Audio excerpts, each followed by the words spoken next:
ஓம் ஸ்ரீ குருபியோ நமக. ஓம் ஸ்ரீ மகா பெரியவா சரணம்.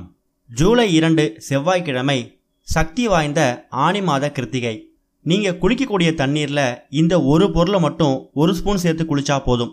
உங்களை பிடிச்சிருக்கக்கூடிய கெடுதல்கள் எல்லாம் விலகி ஓடும். உங்கள் குடும்பத்துக்கே நல்லது நடக்கும். முருகனுக்குரிய விரத தினங்களில் சஷ்டி விரதம் எந்த அளவுக்கு முக்கியமோ அதே அளவுக்கு கிருத்திகை விரதமும் ரொம்ப ரொம்ப முக்கியம். கடன் சுமை அதிகமாக இருக்கக்கூடியவங்க, பொருளாதார பிரச்சனையில் சிக்கி தவிக்கக்கூடியவங்க கண்டிப்பாக கிருத்திகை விரதம் எடுப்பாங்க. இந்த ஒரு கிருத்திகை ஆனி மாதத்தில் வரக்கூடிய, அதுவும் முருகனுக்கு உரிய செவ்வாய்க்கிழமையில் வரக்கூடிய கிருத்திகை, அதுதான் ரொம்ப ரொம்ப விசேஷம். செவ்வாய் கிரகத்துக்கு உரிய பகவான் முருகப்பெருமான். இப்படி ரெண்டும் சேர்ந்து வரக்கூடிய இந்த ஒரு அற்புதமான நாளை நம்ம பயன்படுத்திக்கலாம். அது கூட இந்த ஒரு நாளுக்கு இன்னொரு விசேஷமும் இருக்குது. இந்த நாள் அன்னைக்கு ஏகாதசி விரதமும் இருக்குது. பெருமாளுக்கு உகந்த ஒரு நாள். இப்படி பல நல்ல விஷயங்கள் இருக்கக்கூடிய இந்த ஒரு நாளில் நம்ம தெய்வீக சம்மந்தப்பட்ட விஷயங்கள் செய்யும்போது அதுக்கு மற்ற நாட்கள் கிடைக்கக்கூடிய பலன்களை விட அன்றைய தினம் கிடைக்கக்கூடிய பலன் இரட்டிப்பாக இருக்கும். அப்படி நீங்கள் தெய்வீக சம்மந்தப்பட்ட விஷயங்கள் பண்ணுறீங்க அப்படின்னா அதை நீங்கள் காலைல தூங்கி எழுந்ததுக்கு அப்புறமா செய்யக்கூடிய முதல் வேலையிலேருந்தே ஆரம்பிக்கலாம். அதுவும் குறிப்பாக நீங்கள் எழுந்து சாமி கும்பிட்றதுக்கு முன்னாடி கட்டாயம் குளிச்சுட்டு தான் சாமி கும்பிடுவீங்க.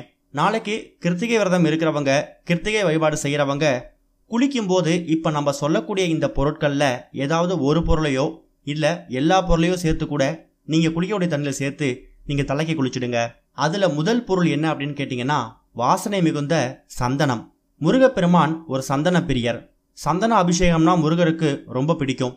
அப்பேற்பட்ட சந்தனத்தை ரொம்ப அதிகமாக சேர்க்கணும் கூட அவசியம் இல்லை.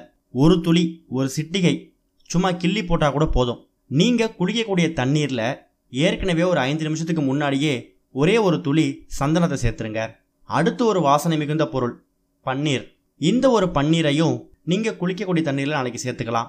அடுத்தது ஒரு முக்கியமான பொருள் சுத்தமான பசும்பால். பாக்கெட் பால் பயன்படுத்த தவிர்க்கலாம். முடிஞ்சவங்க பசும்பாலை பயன்படுத்த முயற்சி பண்ணுங்க.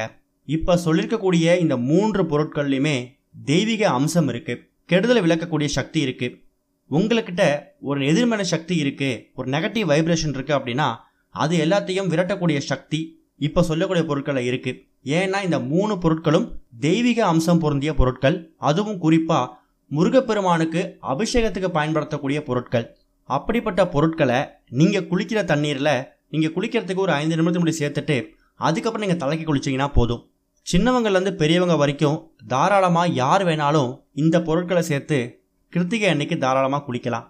நீங்கள் தூங்கி எழுந்ததும் கிருத்திகை அன்னைக்கு செய்யக்கூடிய முதல் வேலையாக இருக்கக்கூடிய குளிக்கிறதுல இருந்தே நீங்கள் தெய்வீக சம்மந்தப்பட்ட விஷயங்களை பண்ணும்போது கண்டிப்பாக அன்னைக்கு நாள் முழுக்க உங்களுக்கு நல்லது நடக்கும். இது வரைக்கும் உங்களை பிடிச்சிருந்த தரித்திரம் பீடைகள்லாம் விலகி ஓடிடும்.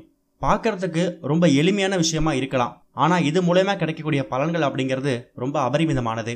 இந்த ஒரு கிருத்திகைக்கு இதை முயற்சி பண்ணுங்க. கண்டிப்பாக ஒரு நல்ல முன்னேற்றத்தை நீங்கள் பார்க்க முடியும். ஓம் ஸ்ரீ குருபியோ நமக. ஓம் ஸ்ரீ மகா பெரியவா சரணம்.